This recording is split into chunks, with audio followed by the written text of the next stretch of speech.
क्यों? बोले भगवान को कोई व्यक्ति कुछ समर्पित करता है तो बदले में उसे प्रसाद मिलता है। आप लड्डू चढ़ाओ तो लड्डू प्रसाद मिलेगा, पेड़ा चढ़ाओ पेड़ा प्रसाद मिलेगा। प्रसाद का मतलब भगवान की कृपा, भगवान की प्रसन्नता। प्रसादस्तु प्रसन्नता। प्रसाद शब्द का अर्थ होता है प्रसन्नता। तो मंदिर में हम जब कुछ भगवान को चढ़ाते हैं और फिर उधर से जो लड्डू पेड़ा प्रसाद मिलता है तो उसको प्रसाद क्यों कहा जाता है? प्रसाद का मतलब वो लड्डू पेड़ा नहीं, वो वस्तु आपने भगवान को समर्पित की और फिर उधर से पुजारी जी ने, अर्चक ने, भगवान के सेवक ने तुलसी दल और वो वस्तु आपको दिया। इसका मतलब भगवान प्रसन्न है, भगवान की प्रसन्नता उन वस्तुओं के रूप में आपको प्राप्त हो रही है। प्रसादस्तु प्रसन्नता। प्रसाद का अर्थ होता है प्रसन्नता, इसीलिए उसको प्रसाद कहा जाता है। तो मंदिर में जो कुछ मिले, वस्त्र मिले, माला मिले, भगवान के चरणों का पुष्प मिल जाए, तुलसी मिल जाए, खाने की कोई वस्तु हो, सबको प्रसाद ही कहा जाता है। क्यों? बोले उन वस्तुओं के रूप में भगवान की प्रसन्नता, उनकी कृपा हमको प्राप्त होती है, इसीलिए उन वस्तुओं को प्रसाद कहा जाता है। तो भगवान तो प्रसाद देते हैं। पूतना ने भगवान को दूध भोग लगाया और विष भी पिलाया, तो विष के बदले में भगवान प्रसाद दें कि दूध के बदले में भगवान प्रसाद दें? तो भगवान का एक स्वभाव है। क्या स्वभाव है? बोले भक्त अगर कुछ गलत कर दे तो भगवान उसे याद नहीं रखते, अच्छा उसने क्या किया है ये भगवान याद रखते। रहत न प्रभु चित चूक किए की और करत सुरत सैबार ये की। रहत न प्रभु चित चूक किए की, रहत न प्रभु चित चूक किए की, करत सुरत सैबार ही की, करत सुरत सैबार ही की। रहत न प्रभु चित चूक किए की, रहत न प्रभु चित चूक किए की। इसी भाव को महर्षि वाल्मीकि अपने रामायण में कहते हैं कि न स्मरत्यपकाराणाम सतमप्यात्मवत्वया। न स्मरत्यपकाराणाम, जीव ने अपकार क्या किया है ये भगवान याद नहीं रखते, इसने उपकार क्या किया है इसे भगवान याद रखते। ये भगवान का स्वभाव है। तो भगवान ने इस विषय पर ध्यान नहीं दिया कि पूतना ने हमको विष पिलाया, क्योंकि ये तो बुरी बात है विष पिलाना। उसके अपकार पर विचार भगवान ने नहीं किया, अपितु उसने दूध पिलाया, इस उपकार पर भगवान ने विचार किया। और भगवान ने सोचा अब इसको मैं क्या गति प्रदान करूं, इसके बदले में क्या फल मैं इसको दूं। कहते हैं दूध पिलाने वाली तो मां होती है और मां की जो गति है वो सर्वोत्तम गति होती है। भगवान ने कहा मैं इसको माता की गति प्रदान कर दूं क्योंकि इसने हमको दूध पिलाया है। और भगवान ने उस पूतना को माता की गति प्रदान कर दी। उसके प्राण को भी भगवान जब खींचने लगे तो पूतना पहले तो कसमसाई और कुछ देर सहन किया। उसके बाद पूतना को जब सहन नहीं हुआ तब वो चिल्लाने लगी, सा मुंच मुंचालमिति प्रभाषिणी। जोर जोर से चिल्लाने लगी, छोड़ दे छोड़ दे। प्रभाषिणी, प्रभाषिणी का मतलब है प्रकृष्ट रूपेण भाषिणी, बड़े उच्च स्वर में चिल्लाने लगी। सा मुंच मुंचालमिति प्रभाषिणी, मुंच मुंच छोड़ छोड़। भगवान ने कहा अच्छा तुझे तत्व ज्ञान हो गया। भगवान ने मन में विचार किया, पूतना को तत्व ज्ञान हो गया। क्या तत्व ज्ञान हो गया भाई? बोले पूतना भगवान से ये नहीं कहती है धन दे दो, मेरे जीवन की रक्षा करो, मुझे स्वर्ग भेज दो। ये सब कुछ नहीं कहा पूतना ने। पूतना ने यही कहा मुंच मुंच, और मुंच का अर्थ होता है मुक्त करो, मुक्त करो। भगवान ने कहा वाह, तू मोक्ष तत्व को जान गई है लगता है, मोक्ष तत्व में तेरी निष्ठा है, और हम तो मोक्ष ही देने वाले। भगवान तो मोक्ष ही देते। मोक्ष मिच्छेद जनार्दनात्, शास्त्र कहता है मोक्ष केवल भगवान के द्वारा प्राप्त होता है। बाकी देवी देवता सब कुछ दे सकते हैं, लेकिन मुक्ति तो भगवान ही दे सकते हैं, दूसरा कोई नहीं दे सकता। भगवान ने कहा तू बहुत सही जगह पे आ गई, और तेरी इच्छा भी बहुत अच्छी है, तू मुक्ति चाहती है, न उसके अंदर अर्थ की कामना, न कोई अन्य प्रकार की कोई कामना। मानो भगवान विचार करने लगे ये तो मुक्ति तत्व के महत्व को समझने वाली है, लगता है इसे तत्व का ज्ञान हो गया है, और ये परम तत्व मुक्ति को प्राप्त करना चाहती है, इसीलिए बार बार ये कह रही है मुंच मुंच, मुक्त कर, मुक्त कर। भगवान ने कहा चिंता मत करो पूतना, मैं तुमको मुक्ति ही देने जा रहा हूं, और सदा के लिए मुक्त कर दूंगा। दुनिया के जितने बंधन हैं तुम्हारे, वो सब बंधन समाप्त हो जाएंगे, सर्वबंध विनिर्मुक्ता तू हो जाएगी। और ये कहते हुए भगवान ने पूतना के प्राण का कर्षण किया महाराज। दूसरे शब्दों में कहो तो भगवान ने पूतना को सायुज्य मुक्ति प्रदान कर दी। जैसे समुद्र में एक बूंद गिरे तो वो एक बूंद जल क्या है? बोले सिंधु में एक बिंदु पड़ जाए तो वो बिंदु भी सिंधु हो गया। अब उस सिंधु में उस बिंदु को ढूंढना बड़ा कठिन है, असंभव है, मिलेगा ही नहीं। तो भगवान ने क्या किया? बोले भगवान ने पूतना के प्राण को जब खींचा तो प्राण ही नहीं, उसके अंदर जो चेतना है, जो आत्म तत्व है, उसको भी भगवान ने अपने अंदर समाहित कर लिया। मानो पूतना को निर्वाण मुक्ति की प्राप्ति हो गई, सायुज्य मुक्ति की प्राप्ति।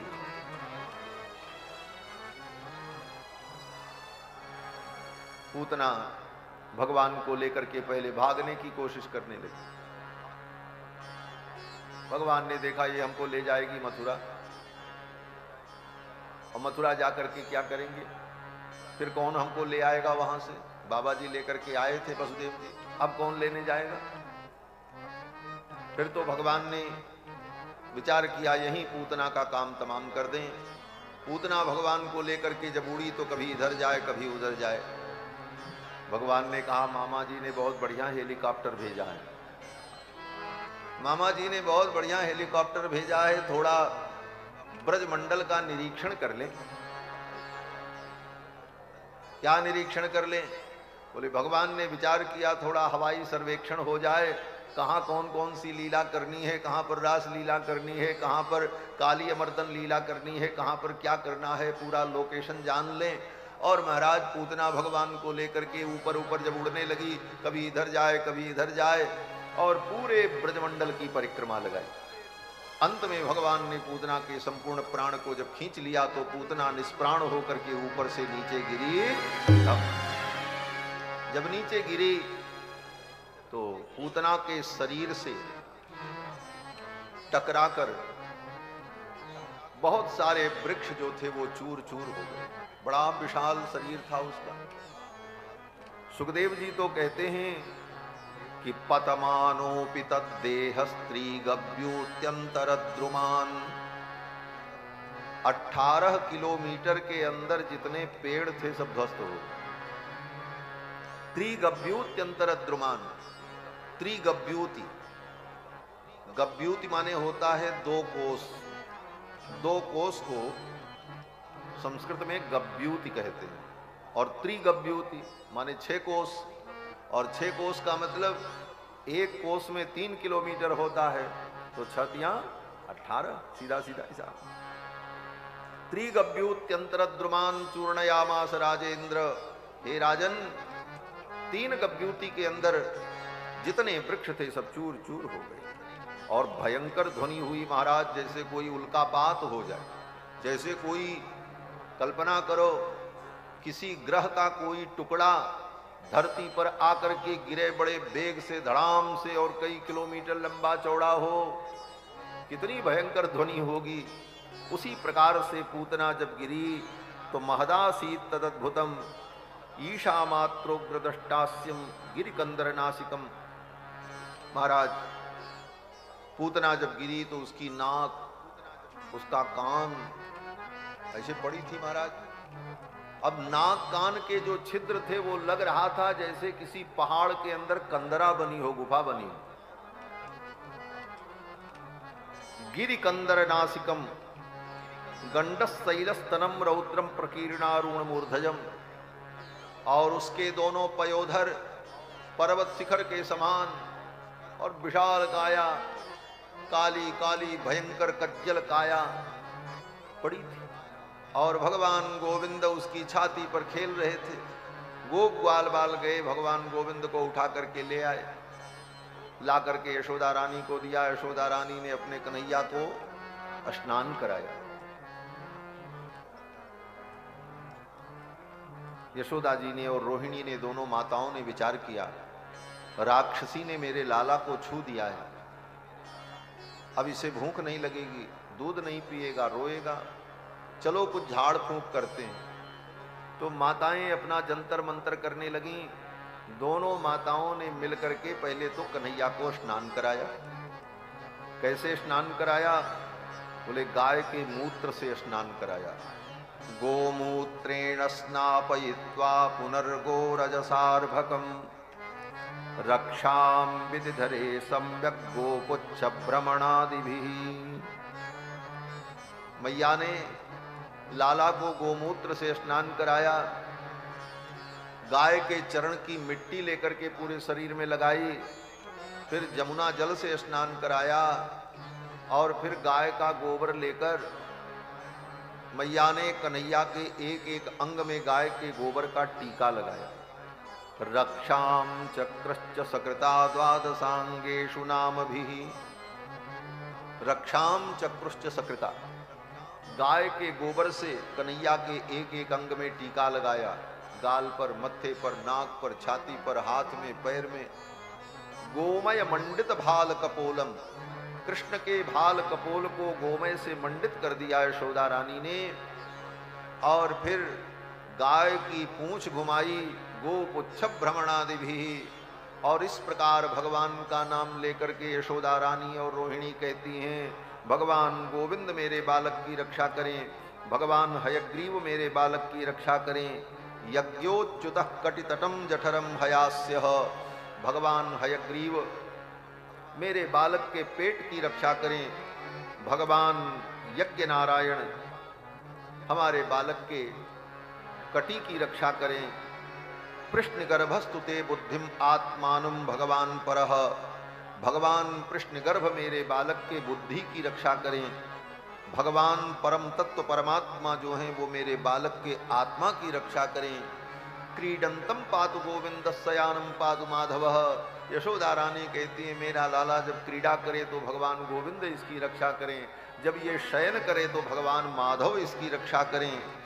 भुंजानम यज्ञ भुक् पातु, जब मेरा बालक भोजन करे उस समय भगवान यज्ञ नारायण मेरे बालक की रक्षा करें। बोले उस समय यज्ञ नारायण भगवान कैसे रक्षा करें? हमारे पूज्य स्वामी जी महाराज कहा करते थे कि मैया के मन में वात्सल्य है, लाला खाएगा और खाते समय बच्चों को तो अंदाजा होता नहीं, वस्तु अच्छी लगती है और खाते चले जाते हैं, और जो मिले वही खाते हैं, सीधे मुंह में डालते हैं। तो मैया ने सोचा मेरा बालक भोजन करे तो वह भोजन ही कहीं मेरे बालक के लिए दुख का कारण न बन जाए, इसलिए हे यज्ञ नारायण भगवान आप मेरे बालक के पेट में बैठ करके सब वस्तुओं को भस्म कर देना, पचा देना, जैसे अग्नि भगवान सब कुछ पचा जाते हैं, यज्ञ नारायण भगवान उसी प्रकार मेरा बालक कुछ खाए तो सब पच जाए उसको। यज्ञ भुक् पातु भुंजानम यज्ञ भुक् पातु सर्वग्रह भयंकरः। इस तरह मैया यशोदा ने और रोहिणी ने बालक की रक्षा की। तब तक नंद बाबा पहुंचे, देखा पूतना रास्ते में मरी पड़ी। गोप ग्वाल बाल सब आपस में चर्चा कर रहे हैं, ये कहां से आई, कौन थी इतनी बड़ी राक्षसी, ये सब कैसे हुआ। नंद बाबा जब पहुंचे तो सारी बात पता चली। गोप ग्वाल बालों ने कहा, बाबा ब्रज सुरक्षित नहीं है। बोले क्यों? ब्रजवासियों ने कहा, ये इतनी बड़ी पूतना 18 किलोमीटर लंबी चौड़ी, इसका अगर अंतिम संस्कार नहीं हुआ तो इसके शरीर में कितने हजार टन मांस होगा। कुत्ता, बिल्ली, गिद्ध, कौआ, मांसाहारी जीव इसके मांस को नोच नोच करके खाएंगे। पूरे ब्रजमंडल में गंदगी फैलेगी, बदबू फैलेगी, अनेक प्रकार की बीमारियां उत्पन्न हो सकती हैं। इसका क्या किया जाए?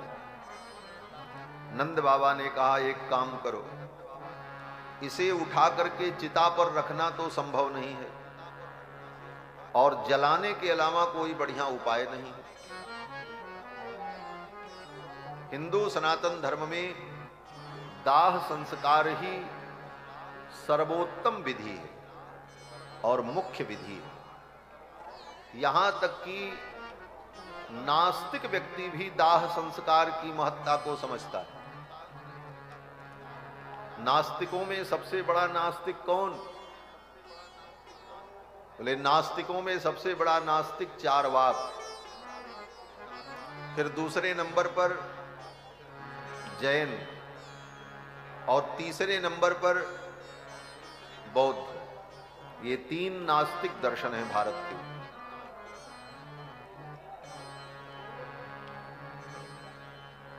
जैन, बौद्ध और चारवाक। चारवाक बहुत पुराने, नास्तिक मत भी बहुत पहले से चला आया है और ये सब कुछ सदा रहता है, ऐसा नहीं है। त्रेता सतयुग में भी नास्तिक लोग होते थे, लेकिन उनकी संख्या कम होती, क्योंकि ये सृष्टि ही गुण दोषमय है। गुण दोषमय विश्व कीन करतार, संत हंस गुण गहई पय परिहरि बारी दिखा। विधि प्रपंच गुण अवगुण साना। विधाता ने गुण अवगुण को सान करके सृष्टि बनाई है। खाली गुण गुण रहे तो यह सृष्टि नहीं बनेगी। केवल आटा से रोटी नहीं बनेगी, उसमें पानी मिलाओ तब सानने की प्रक्रिया होगी, तभी रोटी बनेगी। केवल चावल खाना चाहो, चावल केवल नहीं खा पाओगे, दाल से सान करके खाओ तब खा पाओगे। तो ये गुण और दोष दोनों को एक में मिला करके विधाता ने ये सृष्टि बनाई। इसलिए जहां जहां गुण है वहां वहां कुछ न कुछ दोष भी रहता है। केवल दोष नहीं हो सकता और केवल गुण नहीं हो सकता। हाँ, अंतर जरूर है। गुण की अधिकता होने पर गुण की महत्ता मानी जाती है और दोष की अधिकता होने पर दोष की महत्ता मानी जाती है। लेकिन गुण दोष ये दोनों ऐसे मिले हुए रहते हैं सृष्टि में कि इनको पूरा पूरा अलग कर पाना संभव नहीं है। जैसे दाल भात को सान दे और फिर कोई कहे अब भात को अलग कर दो, दाल को अलग कर दो, बोले दुनिया का कोई आदमी नहीं कर सकता, दुनिया की कोई मशीन भी नहीं कर सकती। विधि प्रपंच गुण अवगुण सान। तो चारवाक जो सबसे बड़ा नास्तिक है, वो चारवाक नास्तिक कहता है, चारवाक नास्तिक मरने के बाद शरीर को दफन किया जाए, कब्रिस्तान में डाला जाए, इसके पक्ष में नहीं है। चारवाक कहता है यावत जीवेत सुखम जीवेत, ऋणम कृत्वा घृतम पिबेत, भस्मीभूतस्य देहस्य पुनरागमनम कुतः।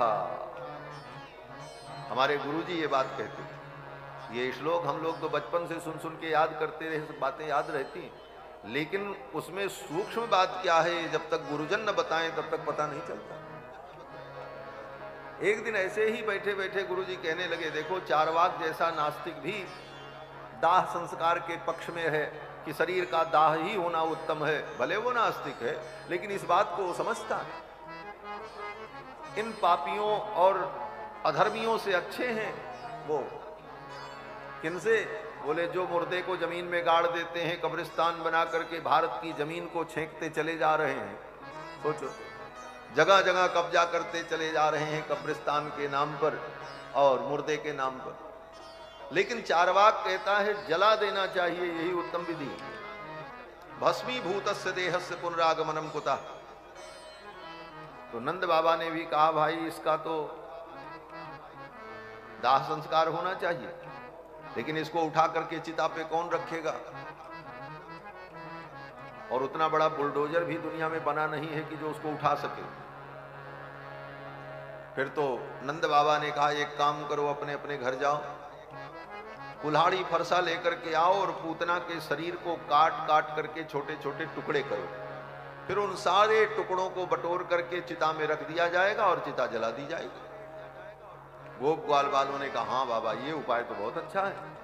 फिर तो गोप ग्वाल वालों ने कलेवरम परसुभिच्छित्वा तत्ते ब्रजौकसः, ब्रजवासियों ने पूतना के शरीर को काट काट करके छोटे छोटे टुकड़ों में विभक्त कर दिया और उन सारे टुकड़ों को ले जाकर चिता में रखकर आग लगा दी।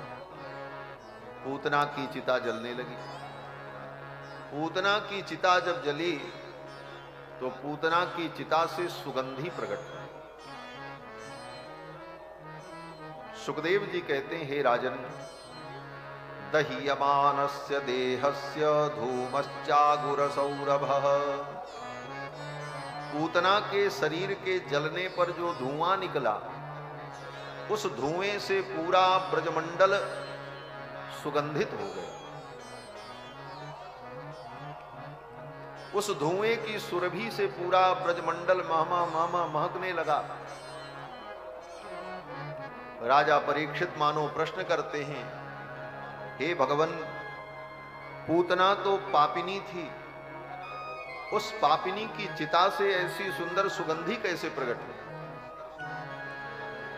बड़े बड़े पुण्यात्माओं का शरीर भी जलता है तो मांस के जलने की दुर्गंध आती है। वह दुर्गंध कैसे सहन किया जाए? वहां खड़े लोग उस दुर्गंध को कैसे सहन करेंगे? क्योंकि जब तक पूरी चिता न जल जाए तब तक व्यक्ति लौट के आता नहीं। तो चिता जलाते समय उस चिता में चंदन की लकड़ी, धूप की लकड़ी, घी और अनेक प्रकार के सुगंधित वस्तुओं को डाला जाता है। क्यों? बोले उन सुगंधित वस्तुओं के जलने पर मांस के जलने की जो दुर्गंध है वो थोड़ी कम हो जाए तो वहां जो लोग हैं उनको खड़े रहने में कोई असुविधा न हो। लेकिन पूतना की चिता में किसी ने चंदन की लकड़ी और धूप की लकड़ी नहीं डाली। कई हजार टन मांस रहा होगा उसके शरीर में, लेकिन पूतना की चिता जब जली तो पूरे ब्रजमंडल में सुगंधी फैल गई। दह्यमानस्य देहस्य धूमश्चागुर सौरभ।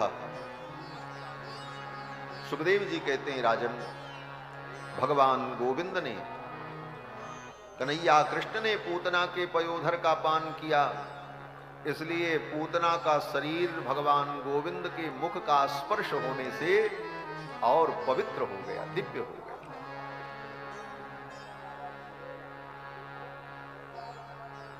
सुखदेव जी कहते हैं राजन, उत्थित कृष्ण निर्भुक्त सपद्याहत पापमनः।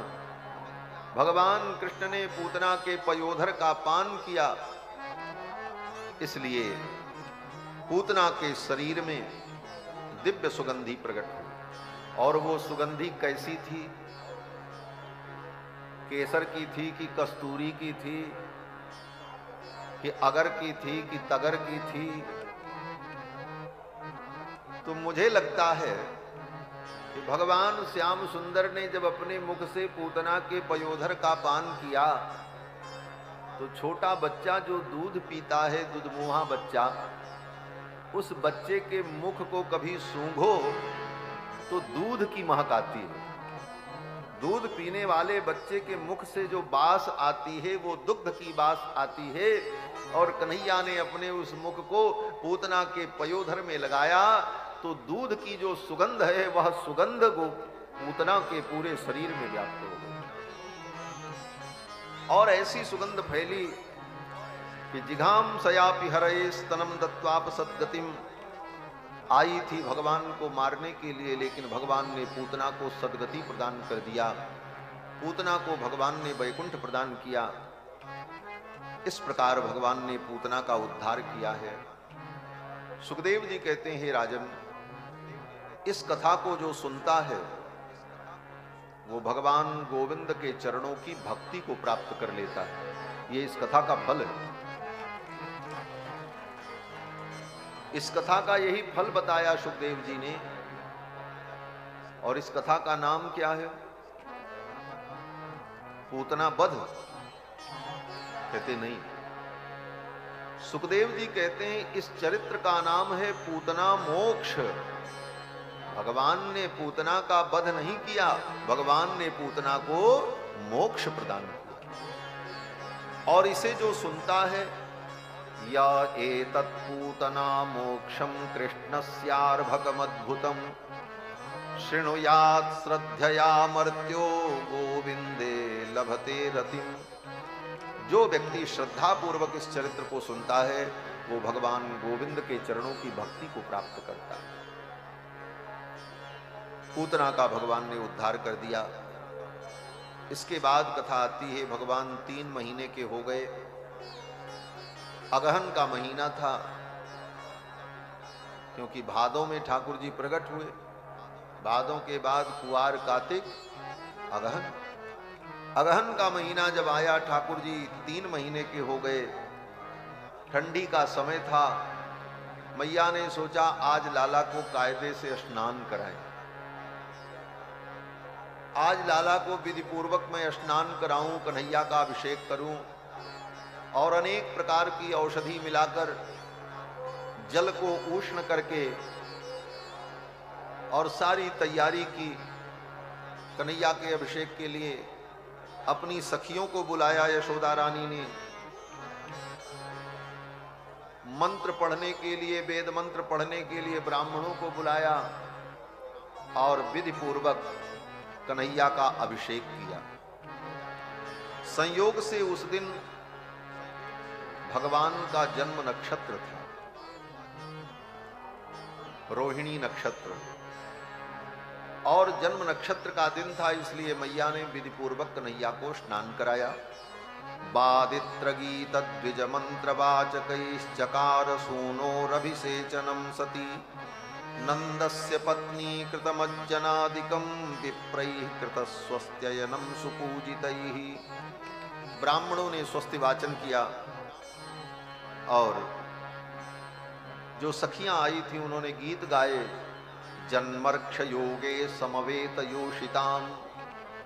यशोदा रानी की जो सखियां थीं वो सब इस कार्यक्रम में सम्मिलित हुई और कन्हैया का अभिषेक किया। और अभिषेक करने के बाद नूतन नवीन वस्त्र धारण करा करके कन्हैया को मैया ने पालना में लिटा दिया। जब पालना में लिटाया तो सखियां गीत गाने लगीं और कन्हैया को पालना में झुलाती। पालना में लेटे हुए भगवान पीले पीले रंग की झंगुली पहने हुए, हाथों में सुंदर क्षुद्र मोतियों के कंकण धारण करा रखा है यशोदा रानी ने। चरणों में नन्हे नन्हे नूपुर से बने हुए पैजनी को मैया ने लाला के चरण में धारण करा रखा।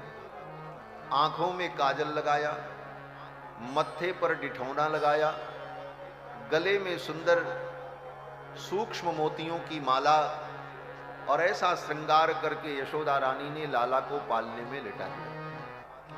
कन्हैया अपनी दोनों मुट्ठी को ऐसे बंद किए नन्हे नन्हे पांव को हिला रहे हैं और किलकारी मार रहे हैं। मुट्ठी बंद करके अपने नन्हे नन्हे पांव को हिलाते हुए भगवान उपदेश कर रहे हैं। क्या उपदेश कर रहे हैं?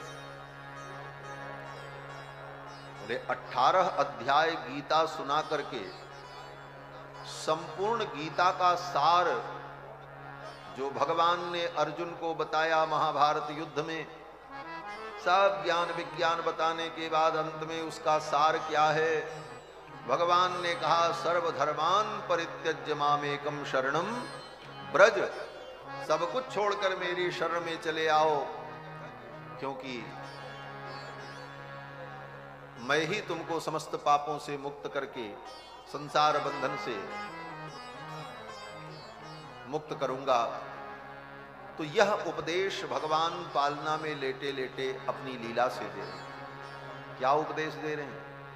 बोले भगवान ने मुट्ठी बंद कर रखी है, मानो भगवान कहते हैं तुम बंधे हो, तुम्हारे जीवन में अनेक प्रकार के बंधन हैं, कर्म के बंधन हैं, और उस कर्म बंधन में पड़े हुए तुम जो हो, तुम्हारा भाग्य, तुम्हारे जीवन का सुख दुख वह भी तुम्हारे हाथ में नहीं है, मेरी ही मुट्ठी में है। तुम्हारा भाग्य, तुम्हारा भूत भविष्य वर्तमान सब कुछ मेरी मुट्ठी में है। जीव कहता है महाराज ये मुट्ठी कब खुलेगी, मेरा भाग्योदय कब होगा? तो भगवान अपने नन्हे नन्हे पांव को हिलाते हुए कहते हैं माम एकम शरणम ब्रज, इन चरणों की शरण ग्रहण कर लोगे तो तुम्हारा भाग्योदय हो जाएगा।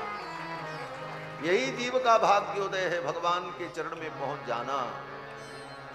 सुखी मीन जे नीर अगाधा, जिमि हरि शरण न एकहूं बाधा। पालना में लेटे लेटे भगवान इतना बड़ा उपदेश करते हैं, हे संसार के जीवों इन चरणों की शरण ग्रहण करो। मैया ने पालना में लिटा दिया, सखियां आई और सखियां गीत गाने लगी। भक्तजन कहते हैं देखो सारे जगत का जो पालन करते हैं, ऐसे जगत पालक भगवान स्वयं पालना में लेटे हुए हैं और सखियां उनको पालना झुलाती हैं। जग पालक झूल रहे पड़े पड़े पालना, छटा को निहारी जरा होश को संभालना। जग पालक झूल रहे पड़े पड़े पालना, जग पालक झूल रहे पड़े पड़े पालना, छटा को निहारी जरा होश को संभालना, छटा को निहार जरा होश को संभालना। जग पालक झूल रहे पड़े पड़े पालना, जग पालक झूल रहे पड़े पड़े पालना, छटा को निहारी जरा होश को संभालना, छटा को निहार जरा होश को संभालना। जगर मगर कांति होत बाल रूप नाथ की, जगर मगर कांति होत बाल रूप नाथ की, लहर लहर लहरे हैं अलके प्रिय नाथ की, लहर लहर लहरे हैं अलगे प्रिय मात की, हरि लहर लहर लहरे हैं अलके प्रिय मात की, लहर लहर लहरे हैं अलगे प्रिय मात की। मुकुर मुकुर हेरन की, मुकुर मुकुर हेरन की, मुकुर मुकुर हेरन की, मुकुर मुकुर हेरन की, ऊंच कछुहालना, मुकुर मुकुर हेरन की, ऊंच कछुहालना, छटा को निहारी जरा होश को संभालना, छटा को निहार जरा होश को संभालना। जग पालक झूल रहे पड़े पड़े पालना, जग पालक झूल रहे पड़े पड़े पालना, छटा को निहारी जरा होश को संभालना, छटा को निहार जरा होश को संभालना। पीत पीत झकुली और श्वेत श्वेत पहुँचिया, पीत पीत झकुली और श्वेत श्वेत पहुँचिया, पीत पीत झकुली और श्वेत श्वेत पहुँचिया, पीत पीत झकुली और श्वेत श्वेत पहुँचिया, हिलत बाह प्यारी लगे नीलमणि कोचिया, हिलत बाह प्यारी लगे नीलमणि कोचिया, हिलत बाह प्यारी लगे नीलमणि कोचिया, हिलत बाह प्यारी लगे नीलमणि कोचिया। नजर ना लगाना कोई, नजर ना लगाना कोई, नजर ना लगाना कोई,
किलकारी देत बिहस कैसे को बखानिए।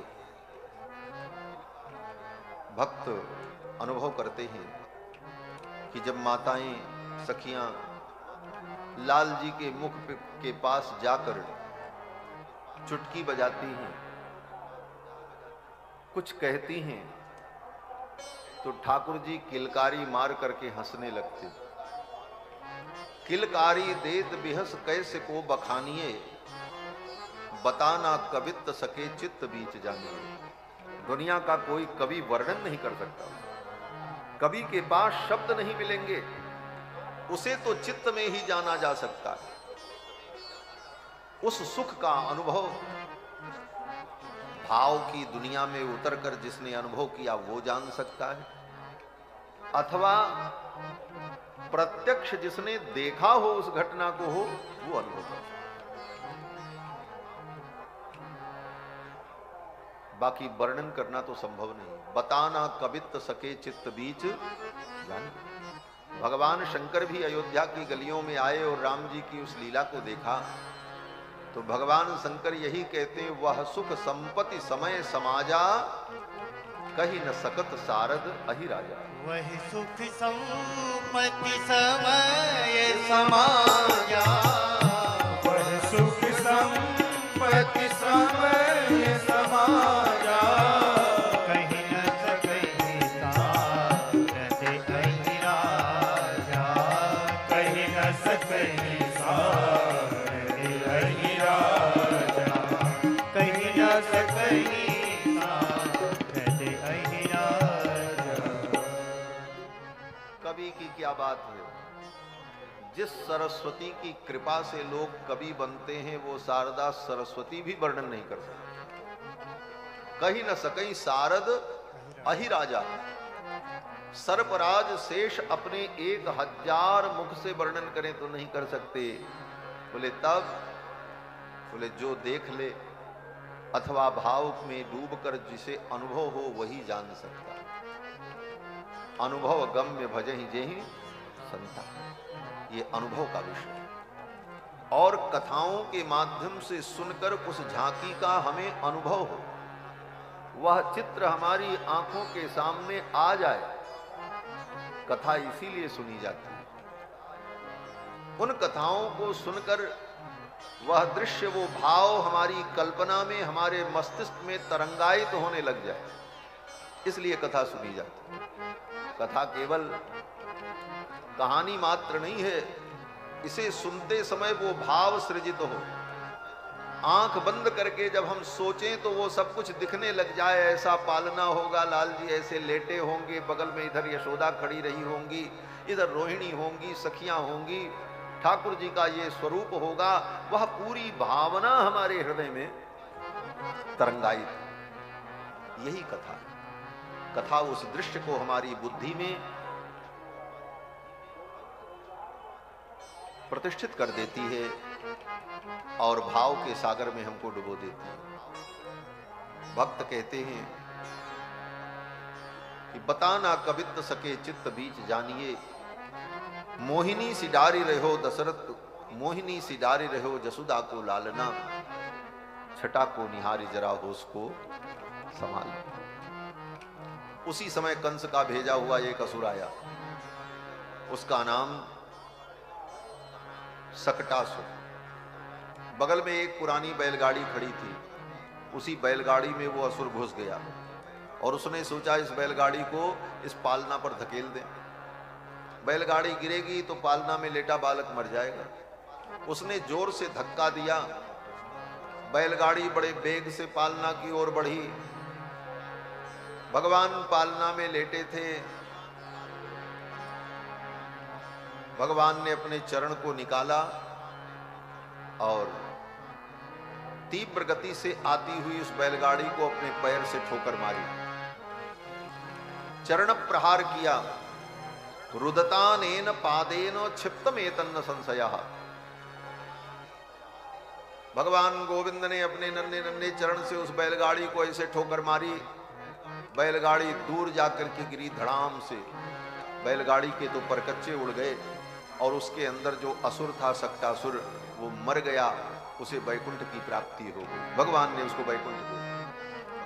क्यों? बोले भगवान अभी लीला में कह ही रहे थे, इन चरणों की शरण ग्रहण करो, इन चरणों की ओर तुम आओ तो तुम्हारा कल्याण हो जाए।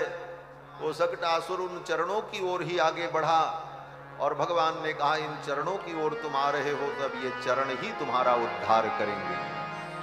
भगवान की शरण में जाना और भगवान के चरण को ही उद्धार समझना, यही द्वय मंत्रानुसंधान है। श्रीमन्नारायण चरणौ शरणम प्रपद्ये। भगवान के चरण ही प्राप्य हैं और भगवान के चरणारविंद ही प्रापक हैं। भगवान के चरणारविंद ही उपाय हैं और भगवान के चरणारविंद ही उपेय है। भगवान का चरणारविंद ही साधन है और भगवान का चरणारविंद ही साध्य है।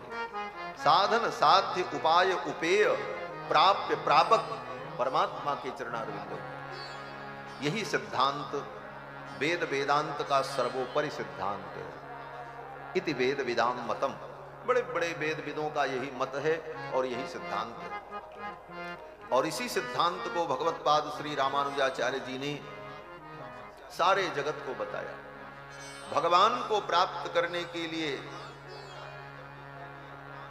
न प्रवचन, न ज्ञान और न बुद्धि, इन किसी चीज से भगवान नहीं मिलते। नायमात्मा प्रवचनेन लभ्यो न मेधया न बहुना श्रुतेन यमे वैश्वणते तेन लभ्या।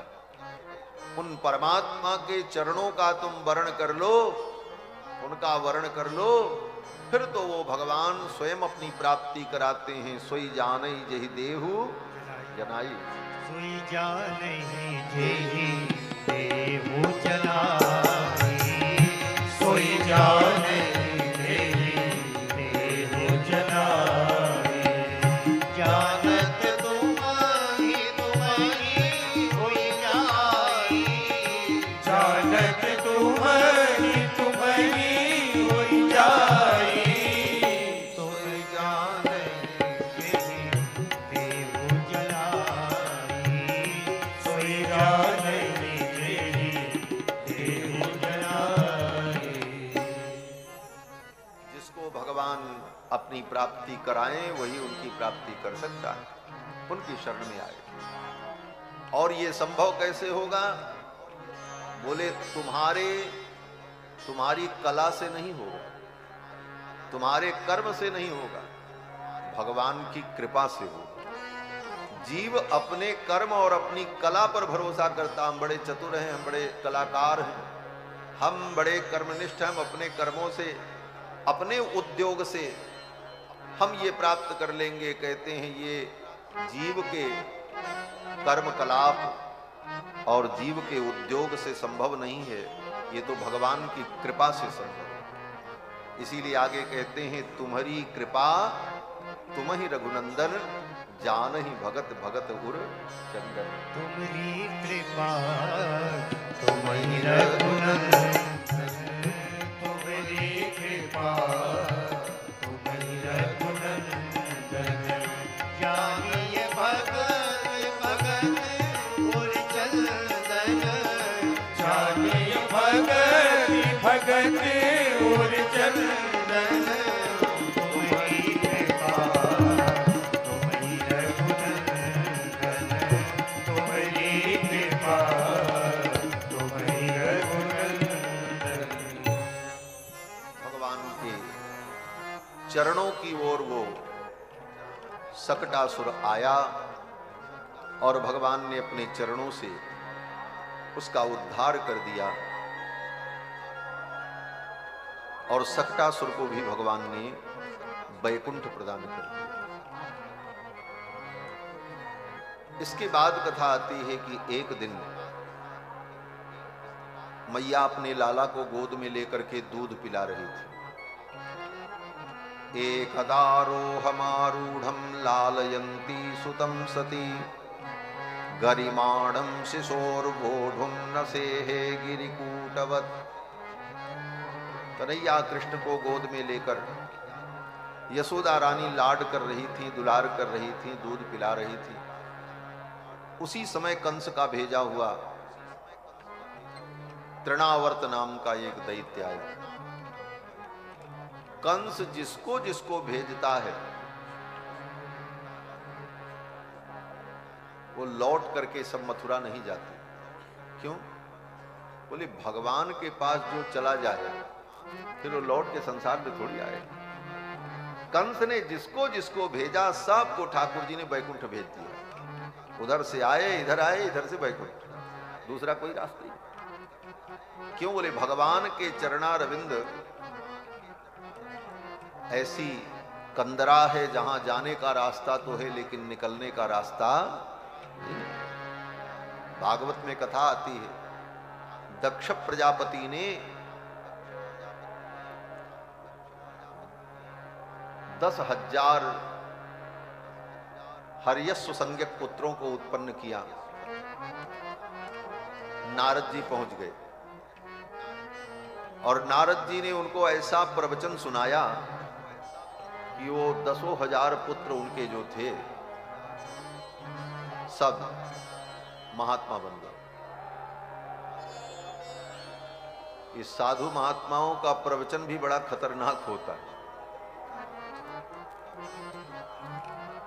नारद जी ने प्रवचन सुना करके उन सब बच्चों को विरक्त महात्मा बना दिया। क्यों? बोले उनके पिता ने कहा सृष्टि करो, नारद जी पहुंच गए। नारद जी ने कहा सृष्टि करने जा रहे हो? बोले हाँ। बोले सृष्टि बाद में करना, पहले ये पता लगाओ कि दुनिया में ऐसी कोई गुफा तुमने देखी है जिसमें जाने का रास्ता हो, लौटने का रास्ता न हो? उन्होंने कहा ऐसी गुफा तो कोई गुफा नहीं हो सकती। बोले ऐसी गुफा जिसमें जाने का रास्ता तो है लेकिन निकलने का रास्ता नहीं। उन पुत्रों ने कहा महाराज ये कैसे पता लगेगा?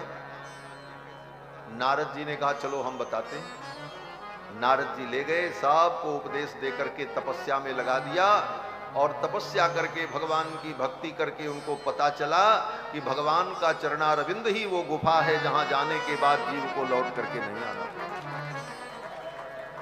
यद गत्वा न निवर्तन्ते तद्धाम परमं मम, गीता में भगवान ने कहा।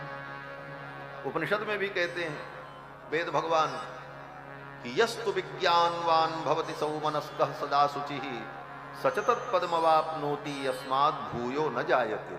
जहां से जीव को फिर कभी लौटना ही नहीं पड़ता। तो महाराज भगवान के चरणारविंद में जो आ जाए फिर वो लौट करके कहां जाएगा? अंतिम गति, परम गति भगवान का पादारविंद है। इसीलिए भगवान के पादारविंद को व्यक्ति प्राप्त कर लेता है तो लोग कहते हैं उनको परम गति मिल गई, उनका परम पद हो गया, उनको परम गति मिल गई। तो परम गति का मतलब है कि उसके आगे फिर कोई गति नहीं है, परम गति। जिसको जिसको कंस भेजता भगवान सबको वैकुंठ भेज दिया। भगवान ने सोचा मामा जी भेज रहे हैं, मामा जी बड़े अच्छे, परिवार के मुखिया को अपने पूरे परिवार का ख्याल रखना चाहिए, अकेले सुख नहीं भोगना चाहिए। भगवान ने सोचा हमारे मामा जी बड़े बुद्धिमान हैं, पहले अपने पूरे परिवार को वैकुंठ पहुंचाएंगे तब स्वयं वैकुंठ जाएंगे। भाई मुखिया तो मुखिया होता, मुखिया मुख सो चाहिए खान पान को एक। तो पहले कंस ने अपने पूरे परिवार को वैकुंठ भेजा तब पीछे से पहुंचा। यही स्थिति रावण की थी। रावण के सारे परिजन पुरजन वैकुंठ पहुंच गए, तब अंत में रावण पहुंचा। सबसे अंत में रावण की गति। तो भगवान ने कहा कि चलो आज मामा जी ने फिर एक खिलौना भेजा है। मामा जी नए नए खिलौने भेजते रहते हैं अपने भांजे के लिए। कन्हैया उन खिलौनों से खेलते हैं और फिर खिलौना टूट जाता है। बच्चे उत्साह में ज्यादा खेलने लग जाएं तो खिलौना टूट जाता है। उनको मजा आया, उठा करके पटक दिया, खिलौना टूट गया। ये जितने जीव हैं ब्रह्मा से लेकर तृण पर्यंत, आ ब्रह्मस्तंभ पर्यंतम जगदंतर व्यवस्थिता, एक तृण से लेकर ब्रह्मा पर्यंत जितने जीव हैं, जितनी जोनियां हैं, और उनके जितने शरीर हैं ये सब क्या हैं? बोले सब माटी के खिलौने हैं और ये सब भगवान की लीला के लिए। इस बात को हम समझ नहीं पाते। जहां पर तत्व का विचार किया जाता है वहां पर आचार्य जन ये कहते हैं पहले ये विचार करो तुम किस लिए हो।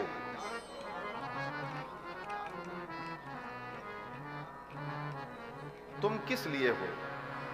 दुनिया की हर वस्तु किसी प्रयोजन से है। ये धरती क्यों बनी है? इसका प्रयोजन है। ये धरती रहेगी तभी पे इस पे प्राणी रहेंगे। पानी का प्रयोजन क्यों है? बोले पानी इसलिए बना है कि इस धरती पर जितने जीव हैं वो स्नान करें, पानी को पिएं, ये उनके उपयोग के लिए बने। संसार की हर वस्तु का प्रयोजन है।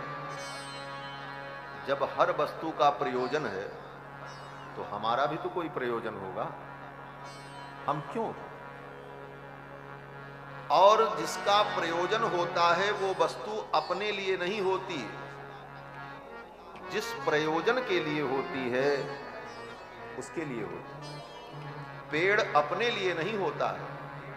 पेड़ फल देकर के दूसरों की क्षुधा निवृत्ति करता है।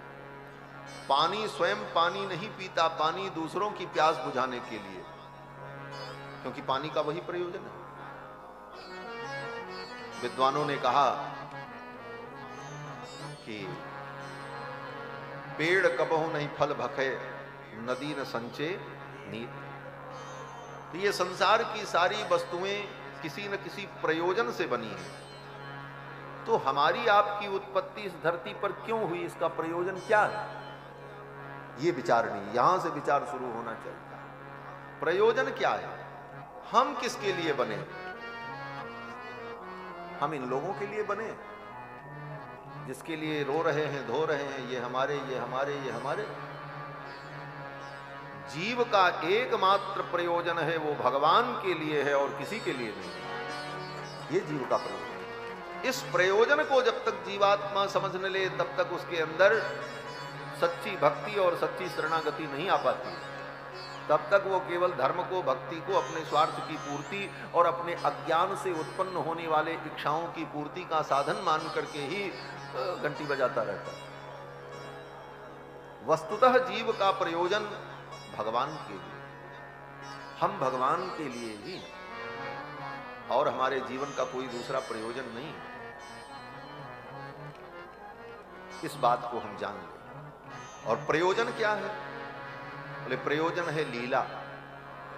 लोकवत्तु लीला कैवल्यम। ये संपूर्ण सृष्टि की जो लीला चल रही है, इस लीला में हम भगवान की लीला के पात्र हैं। प्रयोजन है। जैसे बच्चा खिलौना खेलता है तो खिलौना किसके लिए? खिलौना खिलौना के लिए नहीं है, खिलौना उस खेलने वाले के लिए हो। उस खिलौने का प्रयोजन ही यही है कि वह खेलने वाले के उपयोग में आए और वो खेले। तो ये संसार की संपूर्ण सृष्टि परमात्मा का खिलौना है और हम परमात्मा के लिए हैं। हमारे जीवन का यही प्रयोजन है। भगवान खेलें और उस खेल में भगवान को आनंद आए, और इतना आनंद आए कि उत्साह में भगवान खिलौने को तोड़ दें, और यही जीव की मुक्ति है। जीव मुक्त हो जाए। इसीलिए भक्तों ने कहा ये तुम्हारा जीवन माटी का खिलौना है, एक दिन ये माटी में मिल जाएगा। इसलिए इन बातों को कायदे से समझ लो। राम नाम जप ले नहीं तो पछताएगा, माटी का खिलौना माटी में मिल जाएगा। राम नाम जप ले नहीं तो पछताएगा, माटी का खिलौना माटी में मिल जाएगा। राम नाम जप ले नहीं तो पछताएगा, माटी का खिलौना माटी में मिल जाएगा। राम नाम जप ले नहीं तो पछताएगा, माटी का खिलौना